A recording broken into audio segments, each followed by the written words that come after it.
We are joined now by our podium for tonight's 50th Daytona Supercross. Third place finisher Cooper Webb on the KTM Red Bull. Second place finisher Ken Roczen on Team Honda Red Bull. And then our winner for the fourth time, Eli Tomac, aboard Monster Energy Kawasaki. Cooper, your seventh podium of the season. You're now 29 points back in third place in the overall championship standings. But take us through your race. Had some great battles with Justin and Eli up front. It was a heck of a show tonight. Pleased with the run, at least getting on podium tonight. Yeah, it was an okay race. I got a decent start. Had to make some passes with Barsha, and then got around Anderson and. Felt Eli there, and we had a pretty good pace going, and then he was able to get around me and kind of made some mistakes, kind of lost the toe, and just kind of got a distant third. So it's pretty good, but definitely want to be closer to these two up here. Second place finisher Ken Roczen. Ken 0.707 seconds away, but a great battle with Eli there at the end. Take us through this runner-up finish and getting closer to getting that first Daytona win. Yeah, in the middle of the race, I kind of switched up my lines a little bit. That didn't work out too well, and Eli was coming, and I made a mistake and tipped over in the turn. That cost me the lead right there. But for me, even if when that happened, it was important to not give up and stay right behind him. And we were definitely putting up a good pace there in the end still. And I tried my hardest there in the end. It wasn't enough for the win, but this is the closest I've been to a win in Daytona, and this will have to do for tonight. And just really happy with the consistency we've been bringing every single weekend, same with our starts, and we're just going to continue doing the same thing. Thank you, Ken.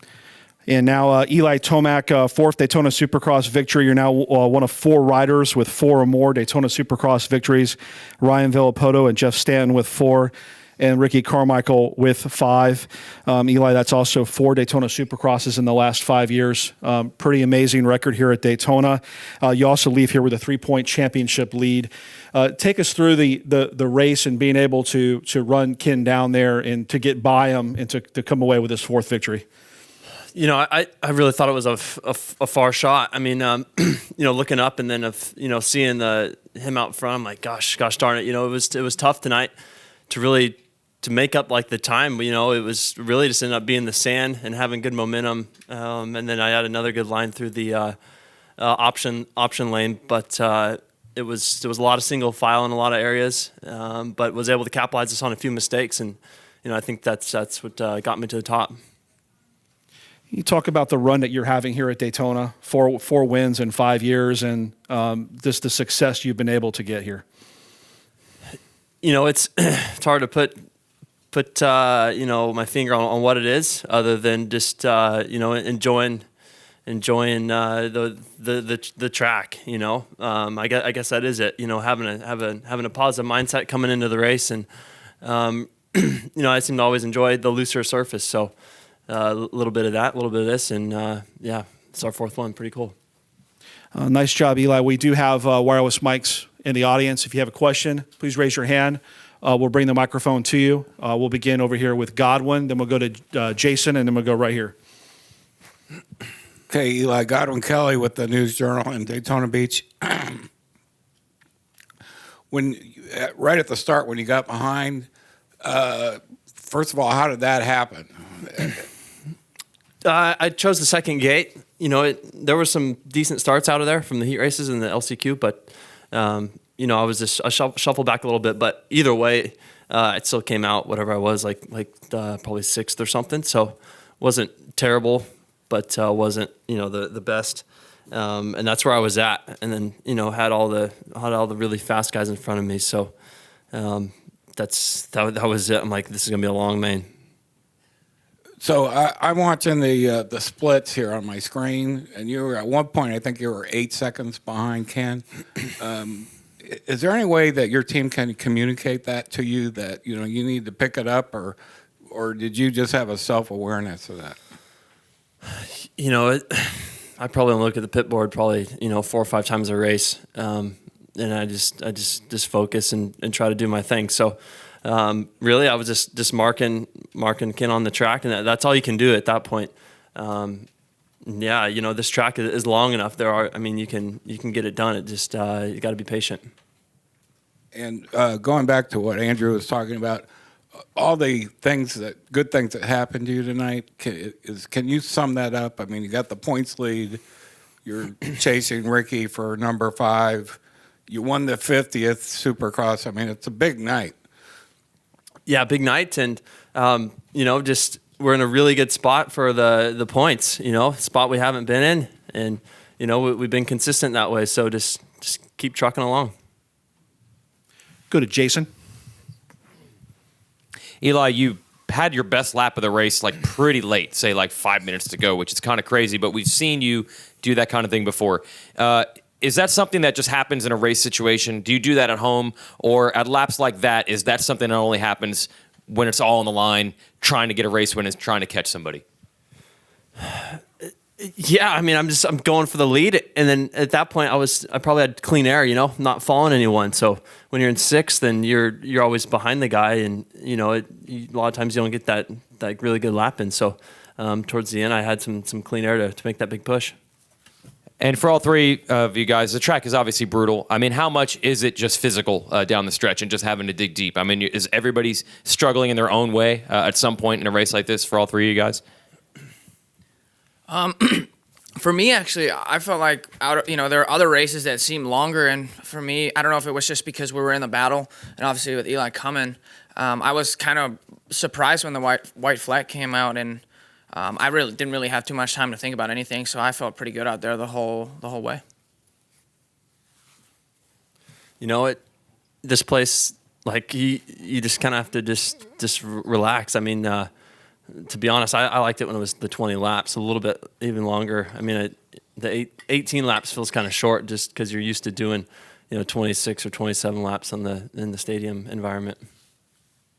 Yeah, I agreed. I didn't think it was too bad tonight. I mean, I feel like I've raced it here when the track's definitely tougher. So it did seem like a short main event.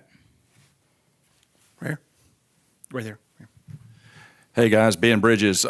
Eli, 107 career Supercross starts, 32 wins, 59 podiums, 75 top 5s. But more importantly, you have put your name next to Jeff Stanton and Ryan Villapoto. When you were trying to climb through the pack to win the 50th Daytona and to put your name up there with them, how deep did you have to dig tonight? It was just...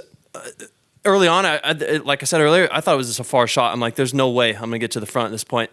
I felt like this was maybe one of the most single-file Daytonas. I mean, it seems like it's hit and miss that way, just because they made it easier. If not as jumpy, not as technical, but the way the sand played out, I felt like that was the time to be made. Was good momentum through the sand. So, but yeah, really cool to be there with those guys. Any other questions for the podium for the 50th? We'll come right up here, and then we'll go over to Mitch. Steve Giberson with Vital MX. Cooper, you look a lot more comfortable tonight than you did last week after the main event. Are we kind of over the hump on Dallas? Yeah, I mean, I think so. Obviously a lot better, but yeah, I mean, I'm pretty much good to go. Just I was, tough crash, but that was 2 weeks ago, so we'll move on from that.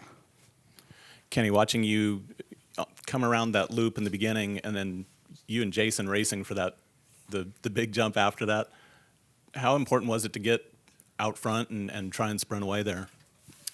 It was huge, especially I feel like going into the turn, I felt like I was first, but it's so tough with it being hard underneath. Like I kind of slid a little bit, and then I was hoping that me being on the inside of Jason going around there that I would have the lead, but made the pass going through the finish line jump, and obviously he sent it off the wall, 3 of them, but I wasn't really planning on that because I feel like landing is such a hard hit and most likely will take some momentum away just because it kind of throws you off balance a little bit. So I could make a good push there and just go straight to the front. So that felt really good and just rode super solid, and then just switched up some lines a little bit. And I actually made one mistake in the off camber, and I went outside when the track was still pretty fresh, but I kind of went not almost off the track, but I didn't jump that whole section right there, and that kind of threw some things off a little bit. But I feel like we found ourselves again there towards the end, and all I could do is try and follow Eli and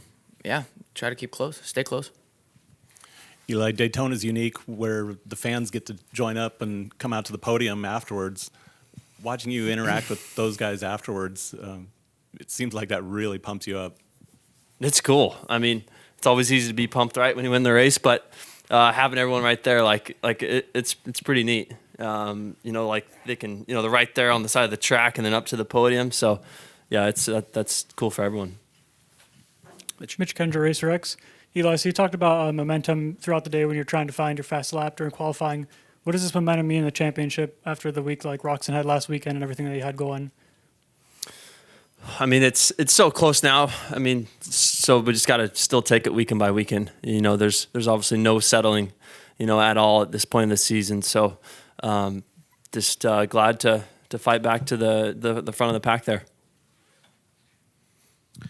Anything else for the podium?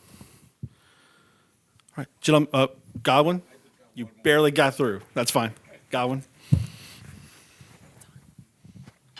So Eli, over the last 5 years, do you feel like you're a little bit invincible at Daytona at this point? You have that kind of confidence? And somebody wanted to know what you do with your cape after when you start the race. Where do you hide it? I'm not going to stroke myself that much. It's just, I don't know. It's just like, for some reason, like I feel like I'm comfortable in this condition, in this style of track. I feel like, our motorcycle has worked really well for us because it's always tough here on really knowing what to do because of the combination of the bumps and the jumps. And my bike's just seems like it's pretty dialed in here every year, so it makes it easier. Okay, we'll go to Jason.